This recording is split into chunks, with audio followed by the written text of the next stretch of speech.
আসন্ন দুর্গোৎসবকে ঘিরে রাজ্যে শান্তি রক্ষায় বড় সিদ্ধান্ত রাজ্য প্রশাসনের। পুজো পর্ব নিরাপদভাবে সম্পন্ন করতে প্রশাসনের পক্ষ থেকে জারি 17 দফা এসওপি। পূজা মণ্ডপ নির্মাণ থেকে শুরু করে মূর্তি বিসর্জন পর্যন্ত প্রতিটি ক্ষেত্রে মানতে হবে এসওপি। যার যেমন খুশি নয়, নির্দিষ্ট নিয়মের গণ্ডির মধ্যে থেকেই সম্পূর্ণ করতে হবে পুজো পর্ব। সবাইকে মানতে হবে প্রশাসনিক নিয়ম নীতি, অন্যথায় পড়তে পারেন আইনি ঝামেলায়। আইন ভঙ্গ করলে নেওয়া হবে কঠোর ব্যবস্থা। পুজো মণ্ডপ নির্মাণের আগে পুলিশ এবং দমকল বিভাগের অনুমতি নিতে হবে। প্রশাসনিক অনুমতিবিহীন পুজো বেআইনি গণ্য হবে। প্রশাসন থেকে সংগ্রহ করতে হবে পুজো মণ্ডপের ফিটনেস সার্টিফিকেট। অঘটন এড়াতে কড়া পদক্ষেপ নিয়েছে প্রশাসন। প্রত্যেকটি পুজো কমিটিকে পর্যাপ্ত সংখ্যক স্বেচ্ছাসেবক নিয়োগ করতে হবে। শুধু সরকারি বিদ্যুৎ নির্ভর নয়, প্রত্যেকটি পুজো কমিটিকে বিকল্পভাবে বিদ্যুতের ব্যবস্থা রাখতে হবে পুজো মণ্ডপে। পুজো মণ্ডপগুলিতে জরুরিকালীন অগ্নি নির্বাপনের কার্যকরী ব্যবস্থাও রাখতে হবে। লাউডস্পিকার ব্যবহারের শব্দ দূষণ সংক্রান্ত নিয়ম মানতে হবে। প্রতিদিন সকাল 6টা থেকে রাত 10টা পর্যন্ত লাউডস্পিকারের অনুমতি থাকবে। রাত 10টার পরে লাউডস্পিকার বন্ধ। পুজো মণ্ডপগুলির চতুর্দিকে লাগাতে হবে সিসিটিভি ক্যামেরা, অর্থাৎ মণ্ডপগুলো থাকবে 24 ঘন্টা ক্যামেরার পর্যবেক্ষণে।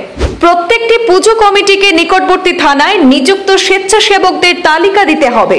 পুজো মণ্ডপে পুরুষ এবং মহিলাদের জন্য পৃথক পৃথক প্রবেশ এবং প্রস্থানের পথ রাখতে হবে। কমিটি পর্যাপ্ত আলো নিশ্চিত করতে হবে। হোর্ডিং এবং ব্যারিকেডের সঠিক ব্যবস্থা রাখতে হবে পুজো কমিটিকে। কোনোভাবে ট্রাফিক আইন অমান্য করা চলবে না। প্যান্ডেলের নিরাপত্তা দেওয়ার জন্য নিযুক্ত পুলিশ কর্মীদের সব রকম সহায়তা দিতে হবে পুজো কমিটিকে। জরুরি যোগাযোগ নম্বর সুস্পষ্টভাবে প্রদর্শন করতে হবে। যানবাহন চলাচলের নিয়ম মেনে চলতে হবে পুজোর দর্শনার্থীদের। মণ্ডপে কোনো ভিআইপি এলে আগাম অনুমতি এবং নিরাপত্তা নিশ্চিত করতে হবে পুজো কমিটিকে। প্রতিটি প্যান্ডেলে কমিটির পক্ষ থেকে 24 ঘন্টা সহায়তা বা হেল্প ডেস্ক চালু রাখতে হবে। চিকিৎসক দল প্রস্তুত রাখতে হবে। জরুরি পরিস্থিতির জন্য একটি নির্দিষ্ট কক্ষ রাখতে হবে। মূর্তি বিসর্জনের সময় নির্ধারিত পথ ও সময় কঠোরভাবে মেনে চলতে হবে। সেক্ষেত্রে স্থানীয় প্রশাসনের বেঁধে দেওয়া নিয়ম মানতে হবে। পূজাস্থলে নো স্মোকিং এবং নো অ্যালকোহল জোন লেখা সাইনবোর্ড টাঙাতে হবে কমিটিকে। পুণ্যার্থী এবং ভক্তদের জন্য পানীয় জল সরবরাহ নিশ্চিত করতে হবে পুজো কমিটিকে। কোনো জনবহুল প্রধান সড়কে পুজো প্যান্ডেল করা যাবে না। প্যান্ডেলের 100 মিটারের ভেতরে কোনো পার্কিং ব্যবস্থা রাখা যাবে না। প্যান্ডেলের ভেতরে সিলিন্ডার, পেট্রোল, ডিজেল, কেরোসিন ইত্যাদি দ্রব্য রাখা নিষিদ্ধ। মূর্তি বিসর্জনের সময় কেবল ভক্তিমূলক সঙ্গীত বাজাতে হবে, অর্থাৎ পরোক্ষভাবে অতি সাউন্ডযুক্ত গান বাজানোর ক্ষেত্রে নিষেধাজ্ঞা। পুজোর জন্য বলপূর্বক বা জোর জবরদস্তি কোনো ধরনের চাঁদা সংগ্রহ করা যাবে না। চাঁদা ঘিরে বিতর্ক এড়াতে এবার কড়া নির্দেশ দিয়েছে প্রশাসন।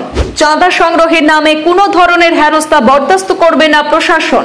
পুজোয় প্রশাসনের জারি করা এসওপি সকলকেই মানতে হবে। নিয়ম নীতি ভঙ্গ করলে নেওয়া হবে কঠোর ব্যবস্থা। ব্যুরো রিপোর্ট, পূর্বাঞ্চল প্রতিদিন।